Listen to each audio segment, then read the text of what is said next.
El problema que tenemos en la actualidad es que el soporte físico de Internet, por donde fluye la información, donde fluye todo lo digital, está monopolizado por empresas estadounidenses, famosas telco y también otros tipos de empresas más modernas.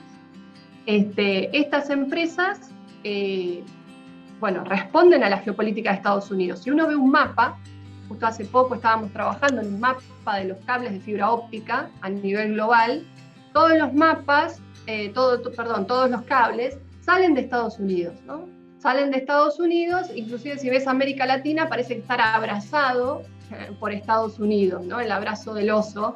Entonces, pensemos que si yo te mando un mensaje a vos, antes no es un mensaje directo, ¿no? La información que yo mando va a los servidores, va a través de estos cables de fibra óptica, a los servidores de Estados Unidos. En los de América Latina casi todos van a un gran servidor que está en Miami, y después de pasar por ese servidor de Estados Unidos va el mensaje a tu celular. Entonces toda la comunicación está mediada porque los soportes físicos los pertenecen a empresas que en realidad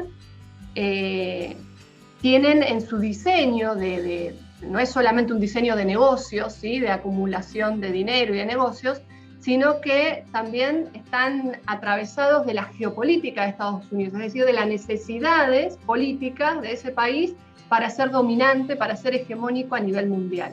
Entonces, para pensar una Internet alternativa, ¿sí? o el pleno desarrollo democrático de la web, hay que también pensar en que los países como nosotros necesitamos avanzar en la soberanía tecnológica, ¿sí? En la soberanía tecnológica y comunicacional, que esto si querés incluso después podemos ir y venir con este tema, pero es clave que si nosotros como país no desarrollamos nuestros propios cables de fibra óptica, no desarrollamos nuestros satélites propios, nuestros centros de procesamiento de datos, es decir, si no avanzamos en todo lo que hace a la posibilidad de tener información que no sea permanentemente permeada por intereses extranjeros, no vamos a poder avanzar en una propuesta alternativa en términos comunicacionales y tecnológicos. Sí hay pequeñas propuestas que son muy importantes, lo que es el software libre, hay mucha militancia y activistas por el software libre, ¿no? Uno es un gran conocido, Julian Assange, por ejemplo, pero hay muchos otros activistas que proponen otro tipo de utilización de la Internet, pero no se pueden terminar de desacoplar en tanto no haya un mundo más equilibrado en términos tecnológicos. Eso implica un mundo en donde muchos países tengan propuestas distintas. Hoy vivimos en un mundo que es bipolar en términos tecnológicos. Está la propuesta del Silicon Valley, que como te decía, es una propuesta de todo lo que es el soporte físico, o sea, nosotros tenemos que sí o sí usar el soporte físico de Estados Unidos, quedamos atrapados en ese estándar tecnológico, y también la propuesta de la utilización de sus programas, su software para comunicarnos. Nosotros usamos WhatsApp, usamos Facebook, usamos Instagram, todo pertenece a la misma empresa, Metaverso, de Mark Zuckerberg, o utilizamos Google, que también es, ¿no?, de otra gran corporación del Big Data y de las Big Tech de Estados Unidos. Entonces, América Latina quedó subordinado a Estados Unidos. Y después el otro gran jugador que empezó a existir hace muy poquitos años es China. Que China sí, entendiendo un poco que esto no se trata solamente de comunicarnos, sino de geopolítica, cerró su anillo de fibra óptica y su anillo de Internet y tiene una comunicación interna alternativa a Estados Unidos y se para cada vez más como un jugador internacional, también proponiendo a partir de, por ejemplo, la ruta de la seda digital, ¿no?, como un actor de peso que propone otras empresas de tecnología para desarrollar algo alternativo al Silicon Valley, ¿no? Eso para nosotros es muy importante, porque implica que podamos manejar un doble estándar tecnológico. Por ejemplo, podemos manejar algunas cosas con empresas chinas y otras cosas con empresas estadounidenses, ¿no? Y nos da un poco más de margen de maniobra para no solamente utilizarlas de un solo país. China es la locomotora, ¿no? Tanto de los BRICS como de esta propuesta de la ruta de la seda digital. Lo interesante es que en esta propuesta que hace del desarrollo, de este desarrollo tecnológico alternativo, tiene otros basamentos éticos que la propuesta de Estados Unidos. Primero, que para China el Estado tiene un rol central en la planificación de este tipo de tecnología. No lo deja librado al mercado y a las grandes corporaciones como las estadounidenses, sino que es el Estado el que dice, bueno, estas empresas van a avanzar y van a desarrollar fibra óptica para estas pequeñas comunidades, o van a desarrollar este tipo de software de medicina, o sea, es el Estado el que en esta alianza público-privado va determinando los tiempos del desarrollo de la tecnología y el para qué y el por qué de este desarrollo tecnológico. Entonces, eso es clave. Y en la propuesta de la ruta de la seda digital, China con otros países, cuando se sienta con otros países, por ejemplo con India, que es parte de la ruta de la seda digital, o algunos países de África, tiene este concepto de el ganar-ganar, ¿no? Una diplomacia distinta, una diplomacia que no es la diplomacia a la que estamos acostumbrados de Estados Unidos.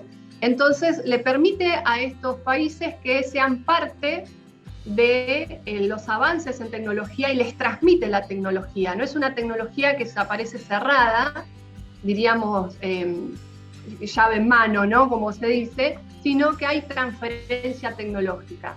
Hay una transferencia tecnológica que permite que estos países también puedan ir desarrollando distintos tipos de nichos en su propio desarrollo tecnológico productivo nacional, ¿no es cierto? Entonces permite que el país se desarrolle, avance. Todo el sistema actual, algunos autores, como Shoshana Zuboff, por ejemplo, habla que estamos en un capitalismo de la vigilancia. Otros autores hablan de el capitalismo cibernético. Todo este sistema se basa en la monopolización de los datos. Es decir, que todo lo que todas las huellas que nosotros dejamos en Internet son monopolizadas por unas pequeñas empresas. No nos pertenecen a nosotros los datos, sino que todo dato que nosotros dejamos y todo metadatos puede ser, acá Zoom sabe mi nombre y apellido, ¿no? Y cuando uno hace una cuenta pone cierta información, o cuando postea una foto pone cierta información de manera explícita, pero después están los metadatos. Es decir, yo tengo en mi bolsillo el celular y hago un recorrido diario que Google lo sabe, ¿sí? O otras empresas también lo saben, más allá de que yo tenga habilitado o no el GPS, ¿no? O sea, no.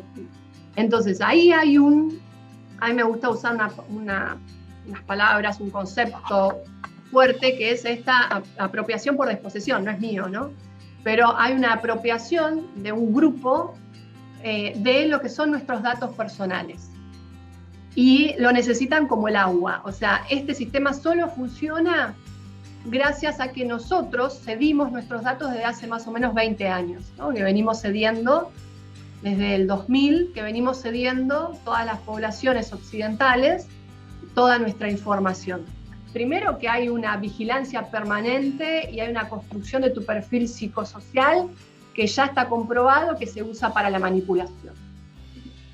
Hay una manipulación permanente de nuestra vida, de nuestra subjetividad, de nuestro tiempo futuro. ¿Por qué? Porque a partir de que conocen mis miedos, mis deseos, lo que me gusta, cuáles son los días de la semana que yo soy más proclive a comprar, a partir de que saben todas esas cosas, toda esa microinformación que ellos van procesando en tiempo real, lo que hacen es influenciarnos para que compremos mercancías en el momento justo, que saben que ya la vamos a comprar, ¿sí? Entonces,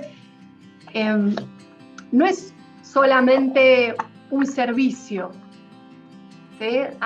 Está bueno porque en realidad es un servicio que a mí me dan gratuitamente. No es solamente un servicio, sino que hay una manipulación social.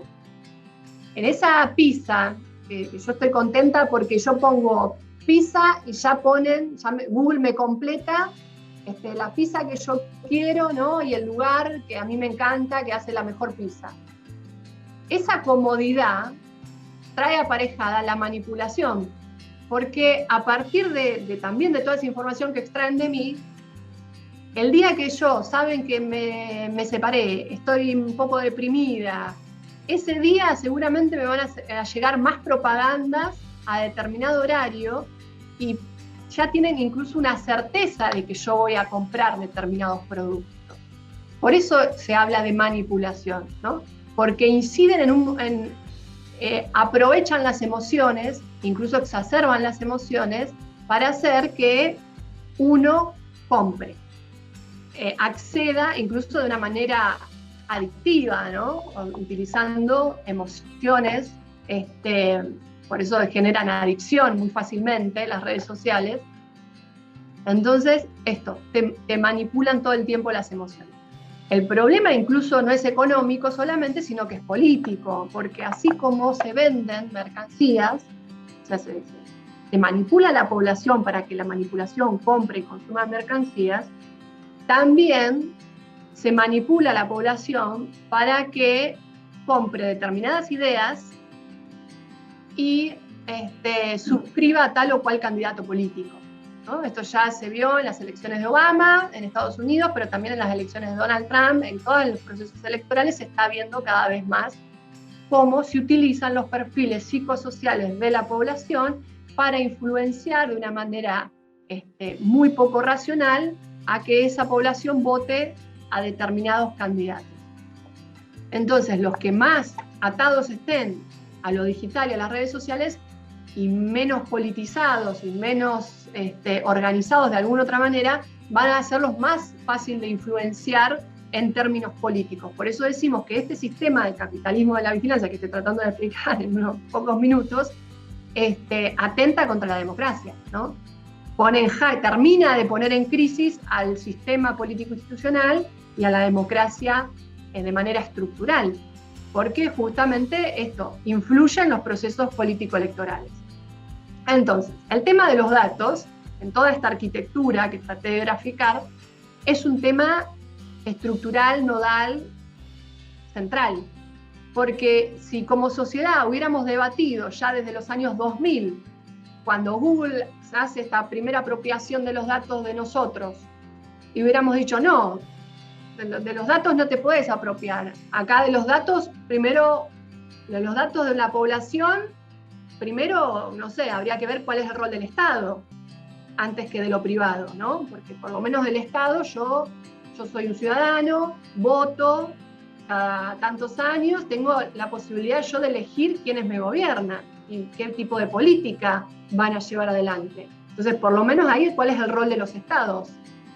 Pero ni siquiera, digamos, pudimos ver que venía esta ola, porque se hizo todo de manera muy silenciosa, justamente, y ya recién hoy, 20 años después de la consolidación de este sistema, muchos organismos están empezando a plantear a nivel global el problema de los datos. Entonces, antes de que las grandes de las tecnologías, 4, 5, 6 empresas, como mucho, se apropien de los datos eran un bien común. Los datos eran de todos. La información no tenía dueño. Cuando estas se empezaron a apropiar, pasó a ser un bien, una mercancía. Entonces los datos hoy pasan a ser en realidad una materia prima, ¿no? para una mercancía posterior, pero pasan a estar monopolizados, ¿no? por estas empresas, estas grandes corporaciones. Entonces, ¿a dónde hay que volver o hacia dónde hay que ir? Es un gran debate, que incluso en Argentina está justamente ahora dándose la reforma de la ley de datos personales. Imagínate que todos estos debates la están atravesando. Algunas organizaciones plantean que los datos tienen que volver a ser bienes comunes, es decir, bienes inmateriales de la humanidad. Es decir, que no se puedan comprar y vender. Esa es una postura. Otra postura es que los datos principalmente sean del Estado, ¿no? Y que el Estado, por supuesto, con la política la ley de protección de datos y demás, en todo caso después se lo ceda o no, en realidad hoy pertenecen a las corporaciones, que las corporaciones se lo tengan que dar a los estados, ¿no es cierto? ¿Por qué es fundamental para el Estado? Y esto también es importante decirlo, porque la posibilidad de tener datos de la población para el Estado es la posibilidad de la aplicación de la política pública, ¿no? Por eso se hacen los censos, porque un Estado necesita tener información, que sea no nominal, es decir, anonimizada, pero necesita tener información para la proyección de un país. Por eso el Estado tiene que manejar los datos con una manera ética. Yo creo que esto con organizaciones de la sociedad civil también, regulando y siendo veedores de cómo se utilizan los datos, pero yo creo que el organismo rector, digamos, que puede, digamos, tener de una manera ética los datos, tiene que ser los estados nacionales, ¿no es cierto? Con muchos otros organismos que hagan de contraparte y demás. Y después hay otra postura, que es la postura liberal, neoliberal diríamos, que es, bueno, si yo soy el productor de datos como ciudadano, que me paguen por mis datos, ¿no? Pero eso hoy las grandes de la tecnología nos pueden pagar, y te pagarían centavos, porque ellos están sacando el doble, el triple. Eso es aceptar ya el sistema en el cual estamos, implicaría una mercantilización de nosotros mismos, ¿no? A un nivel, ya ni siquiera en el momento del trabajo, ¿no? Sino implicaría, bueno, aceptar que nos vencieron. Que estas charlas no sean para creer que no hay nada para hacer, al contrario, sino que sirvan, por un lado, que sean un poco movilizantes en el sentido de la situación de la tecnología. Es una situación complicada, es una situación en donde estamos América Latina está en una subordinación tecnológica con Estados Unidos. A nivel mundial hay una bipolaridad, como hablábamos, pero también a nivel mundial se están están transformando las situaciones. Muchos autores afirman que estamos yendo hacia un mundo más equilibrado, más multipolar, ¿no? Un mundo en el cual hoy lo vemos en crisis, lo vemos en una profunda crisis, pero es necesaria para que haya un mundo más equilibrado en términos de relaciones internacionales. Bueno, esa es la posibilidad que tenemos para que también sea un mundo más equilibrado en términos tecnológicos, ¿no? La posibilidad de un mundo distinto implica el necesario debate de las tecnologías y de cómo esas tecnologías van reflejando ese mundo pluriversal, es decir, de muchas culturas, de muchas lenguas expresándose y con capacidad de ser sujetos en el concierto internacional.